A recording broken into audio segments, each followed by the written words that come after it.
Subscribe कीजिए मेरे channel वीनल study को और दबाइए इस बेल आइकन को वीडियो अपडेट सबसे पहले पाने के लिए।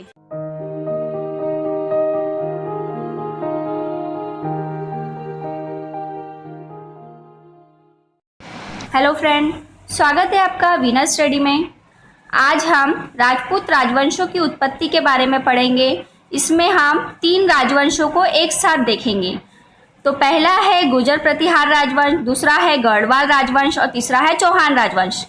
अब यहाँ से जो भी हम पढ़ते हैं वो बहुत ही इम्पोर्टेंट है, क्योंकि क्वेश्चन इनके ऊपर पेपर में बहुत बार आते हैं। ये इम्पोर्टेंस है। तो यहाँ से आप जो भी है, इसके बाद इसके बाद मध्यकालीन भारत आएगा, उसके बाद फिर आधुनिक भारत आएगा। तो ये यहाँ से इम्पोर्टेंट टॉपिक अब स्टार्ट हो गया है, तो आपको ये याद करना ही है। तो इनके ऊपर क्वेश्चन कैसे आते हैं ये तीनों राजवंश के ऊपर, तो पहले हम वो क्वेश्चन देख लेते हैं, फिर उसके बाद में हम डीप में पढ़ेंगे। तो पहला अगर क्वेश्चन देखें तो ऐसा आ सकता है कि दिल्ली नगर की स्थापना किसने की। उसके बाद क्वेश्चन बनता है कि चंदावर का युद्ध किसके बीच में हुआ था और कब हुआ था। चौहान वंश का संस्थापक कौन था, चौहान वंश का अंतिम शासक कौन था, चंदावरदाई के द्वारा क्या लिखा गया था और ये किसका राजकवि था।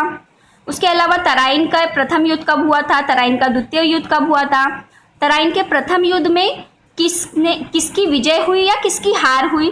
तो इस तरीके से क्वेश्चन इसमें आते हैं। तो अब इसके बारे में हम देखते हैं। तो पहला है गुर्जर प्रतिहार वंश। तो गुर्जर प्रतिहार राजवंश जो है, इसकी स्थापना नागभट्ट प्रथम ने की थी और इसमें अनेक शासक आए, जैसे कि नागभट्ट आए, नागभट्ट द्वितीय आए, गोविंद आए, मीरभोज आए, बहुत सारे आए, लेकिन जो इम्पोर्टेंट है वही हम देखेंगे।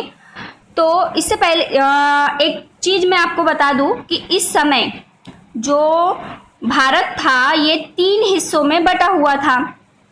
तो पूर्व साइड में जो पाल वंश का शासक था, यानी पूर्व जो हिस्सा था वहाँ पे पाल राजवंशों का शासन चलता था, दक्षिण में राष्ट्रकूटों का राजवंश चलता था और उत्तर साइड में गुर्जर प्रतिहार राजवंशों का चलता था। और ये तीनों राजवंशों का जो 100 सालों से एक युद्ध हो रहा था। तो वो युद्ध किस लिए हो रहा था, तो वो कन्नौज को पाने के लिए एक 100 साल से युद्ध हो रहा था। इसे त्रिपक्षीय युद्ध कहते हैं, क्योंकि 3 लोग थे इसमें। तो नागभट्ट द्वितीय, नागभट्ट प्रथम ने तो ये संस्थापक थे, लेकिन जब नागभट्ट द्वितीय आए तो इन्होंने इस युद्ध को खत्म किया, साथ ही जीता। और इस युद्ध में उस समय नागपाल वंश का जो महान शासक था धर्मपाल, वो भी शामिल था। तो क्वेश्चन ऐसा आ सकता है कि त्रिपक्षीय युद्ध जो चल रहा था कन्नौज को पाने के लिए, उसे किसने खत्म किया, तो वो नागभट्ट द्वितीय ने खत्म किया। लेकिन गुर्जर प्रतिहार राजवंश का सबसे शक्तिशाली या प्रतापी राजा कौन था, तो वो था मिहिर भोज। और मिहिर भोज ने ही जो राजधानी जो है कन्नौज को बनाई थी। और लेकिन सबसे कन्नौज को किसने जीता था, तो नागभट्ट द्वितीय ने जीता था।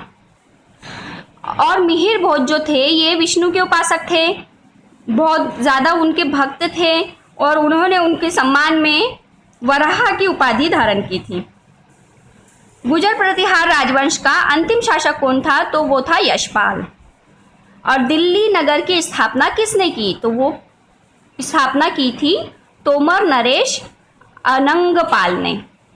ठीक है, 11वीं सदी के बीच में इन्होंने दिल्ली नगर की स्थापना की थी। तो ये इंपॉर्टेंट था, ये हमारा क्वेश्चन का आंसर यहाँ पे मिल गया। इसके बाद आता है गढ़वाल राजवंश। इसे राठौड़ राजवंश भी कहते हैं। तो गढ़वाल राजवंश का संस्थापक चंद्रदेव था। इसकी राजधानी वाराणसी यानी कि काशी में थी। इसका सबसे शक्तिशाली राजा कौन था, तो वो था गोविंद चंद। इसका जो एक मंत्री था लक्ष्मीधर, वो शास्त्रों का बहुत ही ज्ञानी था, यानी पंडित था। इन्होंने एक ग्रंथ लिखा था कृत्य कल्पतरु। और गोविंद चंद्र की एक रानी थी कुमार देवी। इन्होंने सारनाथ के धर्मचक्र जीन विहार उन्होंने बनाया था। अब आते हैं जयचंद। तो जयचंद जो थे इस वंश के अंतिम शासक थे। इनकी पुत्री की जो पुत्री थी संयोगिता, उसका स्वयंवर हो रहा था तो उस समय इनका अपहरण कर लिया गया था। तो अपहरण किसके द्वारा किया गया था? तो पृथ्वीराज चौहान यानी पृथ्वीराज थर्ड के द्वारा सहयोगिता का अपहरण कर लिया गया था। और जो जयचंद थे इस वंश के आखिरी जो शासक थे, इनका युद्ध हुआ था 1194 में, चंदावर का युद्ध। तो 1194 में जो चंदावर का युद्ध हुआ था, इसमें कौन कौन थे? तो जयचंद और गौरी ने इन्हें उस युद्ध में मार दिया था, यानी जयचंद की मृत्यु हो गई थी चंदावर के युद्ध में। तो ये इम्पोर्टेंट है, बहुत ज़्यादा इम्पोर्टेंट है। चंदावर जैसे नाम से ही लगता है कि जयचंद इसके अंदर आएंगे, और गौरी आपको याद रखना पड़ेगा, 1194 में हुआ था। उसके बाद आता है चौहान राजवंश। चौहान वंश का संस्थापक वासुदेव। इसकी राजधानी, जो पहली राजधानी थी वो अहि छत्र थी। बाद में अजय राज द्वितीय ने अजमेर नगर की स्थापना की थी और उसे राजधानी बना ली थी। इस वंश का सबसे शक्तिशाली शासक कौन था? तो वो था अर्णोराज का पुत्र विग्रहराज चतुर विसलदेव। पूरा नाम है इनका विग्रहराज चतुर विसलदेव। इन्होंने हरिकेली नामक संस्कृत नाटक की रचना की थी। और विग्रहराज चतुर के राजकवि थे सोमदेव। इन्होंने ललित विग्रहराज नामक नाटक की रचना की थी। 2.5 दिन का झोपड़ा, जैसे कि आप सभी जानते हैं, तो ये शुरू में मस्जिद नहीं थी, ये शुरू में एक विद्यालय था। तो 2.5 दिन का जो ये झोपड़ा है, ये विग्रहराज चतुर के द्वारा ही बनाया गया था, एक विद्यालय। और इस वंश का यानी चौहान वंश का अंतिम शासक कौन था? तो पृथ्वीराज थर्ड इस वंश का अंतिम शासक था। चंदावरदाई पृथ्वीराज तृतीय का राजकवि था और इनकी रचना थी पृथ्वीराज रासो। बहुत इंपॉर्टेंट है, इसे याद कर लीजिए। रणथंबोर जो है जैन मंदिर, वहाँ के शिखर का निर्माण पृथ्वीराज तृतीय ने बनाया था। अब शुरू होता है तराइन का युद्ध। तो तराइन के 2 युद्ध हुए 1191 और 1192 में। दोनों युद्ध पृथ्वीराज चौहान यानी पृथ्वीराज थर्ड और गौरी के बीच में हुआ था। तो इसमें याद ये रखिए कि पहला युद्ध किसने जीता, दूसरा युद्ध किसने जीता। तो इसमें हम 3 युद्धों के बारे में देखेंगे। तराइन का प्रथम युद्ध 1191, तराइन का द्वितीय युद्ध 1192 और चंदावर का युद्ध 1194। ये तीनों को इसी क्रम में याद रखिए तो आपको इजीली इसको याद रहेगा। तो तराइन का पहला युद्ध जो हुआ था 91, ठीक है। तो ये पृथ्वीराज थर्ड और गौरी के बीच में हुआ था। तो पहले युद्ध में गौरी हारता है। फिर याद रखिए कि इसके बाद कोई भी दोनों युद्ध में गौरी नहीं हारता। सिर्फ पहला युद्ध जो होता है 1191 का, उसमें पृथ्वीराज चौहान से गौरी हार जाता है। और फिर शुरू होता है तराइन का दूसरा युद्ध, उसमें 1192 में उसमें गौरी की विजय होती है और पृथ्वीराज की हार होती है।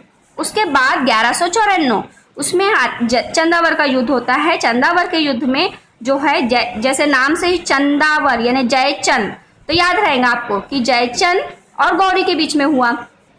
तीनों युद्ध में गौरी है कॉमन। तो चंदावर के युद्ध में जो है जयचंद की हार होती है और गौरी जीतता है। सिर्फ पहले युद्ध में गौरी की हार होती है, बाकी गौरी तीनों युद्ध में जीतता है, दोनों युद्ध जीतता है। तो इस तरीके से आज हमने गुर्जर प्रतिहार राजवंश, गढ़वाल राजवंश और चौहान वंश देखा। तो आज के लिए बस इतना ही। अगर आपको ये वीडियो पसंद आया है तो ज़्यादा से ज़्यादा इसे लाइक कीजिए, शेयर कीजिए, कमेंट कीजिए। आज के लिए बस इतना ही। धन्यवाद।